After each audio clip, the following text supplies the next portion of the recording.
Hey guys, welcome to the revision series. I am Kanak. So today the chapter which we are going to study is quadratic equations from maths. First we need to know what is quadratic equations and how they are formed. Quadratic equations are the quadratic polynomials when they are equated to a constant. अब ये quadratic polynomial क्या होता है? Quadratic polynomial have the general formula ax square plus bx plus c. And when this is equated to a constant, the constant you can take is equal to 0. So this becomes a quadratic equation. So this shows that the general formula of quadratic equation is ax square plus bx plus c is equal to 0. Now the next thing we know about in this quadratic equation that here all the three a, b and c are real numbers and a is not equal to 0. अगर यहाँ पे हम a को 0 ले लें तो ये quadratic equation बचेगा ही नहीं, इसलिए हम a नॉट इक्वल टू 0 रखते हैं.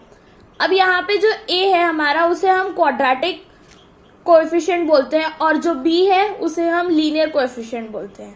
जो c है उसे हम कांस्टेंट टर्म बोलते हैं क्योंकि वो एक ऐसा टर्म होता है जिसके साथ में कोई भी वेरिएबल नहीं होता है, जहाँ पे a b के साथ में x होता है. अब हम इनको अगर सॉल्व करेंगे तो x की वैल्यू पे जो हम वैल्यू पुट करते हैं उसे हम रूट्स बोलते हैं. Now there are three types of roots, three different types of root.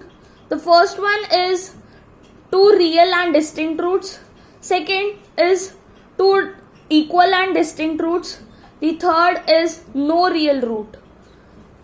Two are almost similar but there is a difference that के पहले वाले जो दो हैं उनके अंदर दोनों जो रूट्स होंगे वो डिफरेंट होंगे और दूसरे वाले में जो दोनों रूट्स होंगे वो इक्वल होंगे, एक दूसरे के सेम होंगे. अब वही इन रूट्स को फाइंड करने के भी कुछ मेथड्स होंगे. हमारी टेक्स्ट बुक में हमें 3 मेथड्स बताए गए हैं. First is factorization, second is quadratic formula, the third is completing the square method. Factorization को हम स्प्लिटिंग द मिडिल टर्म भी बोलते हैं.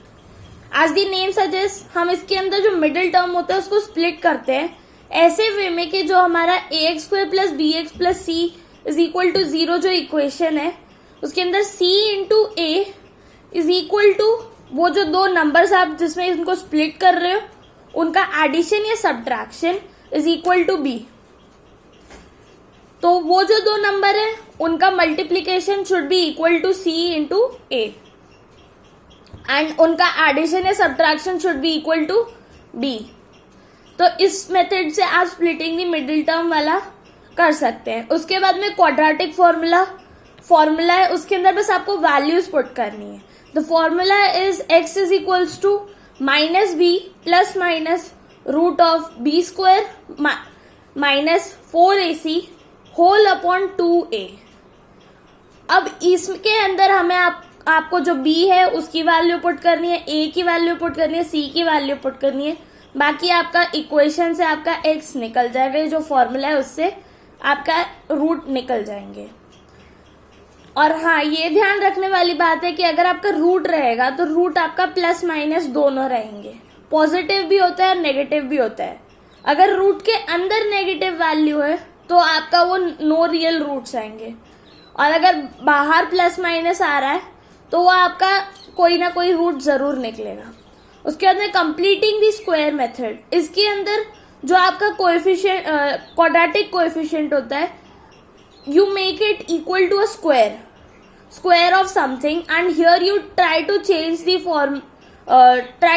The equation to a formula that is a plus b whole square or a minus b whole square. From this you can get your roots. Then we know that there is some discriminant through which we can also know what is the nature of the roots. Nature is the same कि आपके जो roots के types हैं वो nature ही होते हैं, like two distinct, two equal and no real root. तो अब डिस्क्रिमिनेंट से ये पता लगता है. अब डिस्क्रिमिनेंट होता क्या है? डिस्क्रिमिनेंट वो पार्ट है जो आपका क्वाड्रेटिक फॉर्मूला के अंदर रूट के अंदर जो पार्ट आया है बी स्क्वायर माइनस 4ac वो पूरा आपका डिस्क्रिमिनेंट होता है. अब यहाँ पे जो बी स्क्वायर माइनस 4ac अगर उसको आप डी पुट करते हो तो डी तो हमारा डिस्क्रिमिनेंट है, तो इस वजह से हम क्वाड्रेटिक फॉर्मूला को एक और मेथड से लिख सकते हैं, that is minus b plus minus root of d upon 2a. d is equal to b square minus 4ac. If b square minus 4ac is greater than 0, then you have two distinct and real roots. If it is equal to 0, you have two real and equal roots. If it is smaller than 0, then you have no real root, क्योंकि तब उसकी value negative हो जाएगी और negative के अंदर root कभी भी पॉसिबल नहीं है. उसके बाद में आपको सम ऑफ रूट्स आपको याद रखना इम्पॉर्टेंट हो जाता है. Sum of roots a plus B is equal to minus B by a और product of roots a into B that is your the roots to a and d is equal to c by a. Here minus b is linear term, linear coefficient, a is quadratic coefficient and c is constant term. ये तीन चीजें आपका याद रखने में important है. बाकी ये सब जो मैंने आपको बताया है वो सब इम्पॉर्टेंट है और मेथड सॉल्विंग के उसको आपको प्रैक्टिस करना इम्पॉर्टेंट है.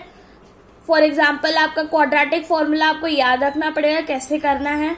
जो कंप्लीटिंग की स्क्वायर मेथड है उसके अंदर आपको अपना अप्लाई करना पड़ेगा कि जो आपका अगर 2x स्क्वायर है तो या तो आप उस पूरे इक्वेशन को 2 से मल्टीप्लाई कर दो या पूरे इक्वेशन को 2 से डिवाइड कर दो, तो आपका फर्स्ट आपका एक स्क्वायर आ जाएगा विच इज इधर 1 स्क्वायर और 2 का स्क्वायर दैट इज 4.